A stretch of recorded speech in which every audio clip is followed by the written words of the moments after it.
Working with duplicate lists and loops. For example, we want to write a function that takes a number from the input and shows us the number of numbers that are positive or the same number that is greater than or equal to 0 in the list of numbers. First, we change the name function to get number of positives. We change the method of sending information for the list of numbers to HTTP post and select the parameter of the list of numbers type in the list of parameters. To work with lists, there are blocks in the list section that we can work with. For example, the length of block returns the number of items in the list, or the isEmpty block specifies whether the list is empty or not.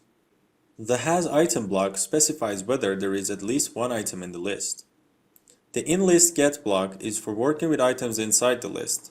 For example, we can get the first item, the last item, or any item from the list with a specific index. In the loop section, there are blocks for duplicate loops. 3 different types of blocks to write 3 different types of duplicate loops. We define a variable in which we can hold the number of positive numbers.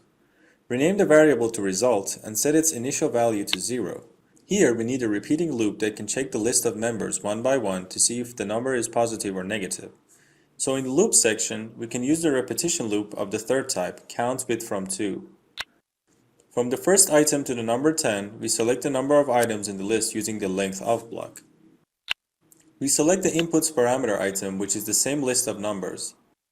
We rename the parameter to numbers. Using the if block, we check whether the number is greater than or equal to 0. To select the list item in the list section, use the inListGetItem block. Instead of the first item, we specify the item I that changes in the loop of number I. Well, here we look at the condition. We have a list of numbers called numbers, and in this condition we check whether each of the items in the larger list are equal to 0 or not. If the condition is true, we add a number to the result. So in the math section, using the math operation block, we can change a value of result.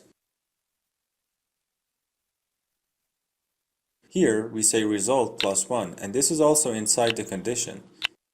So if the condition is true, the number I is greater than 0. And we add the value result as a value and return the number result in the output. We copy the URL access to the function. Since the method of sending information from the client to the server is HTTP post, we use a tool such as Postman. We select the method of sending the information as post. Then we paste the URL and the data type is JSON. So in the next part we should have a JSON, and here we should have an object JSON. The name of the parameter is numbers, and here is a list of numbers such as 2, number -6, number 4, number 7, and number -2. In this list we have 2 negative numbers and 3 positive numbers. Well, as you can see from the result, in the result section we see the number 3, which is the number of positive numbers in our list.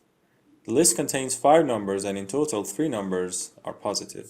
Thanks for watching this video. Subscribe for more tutorials on using appmaker.com.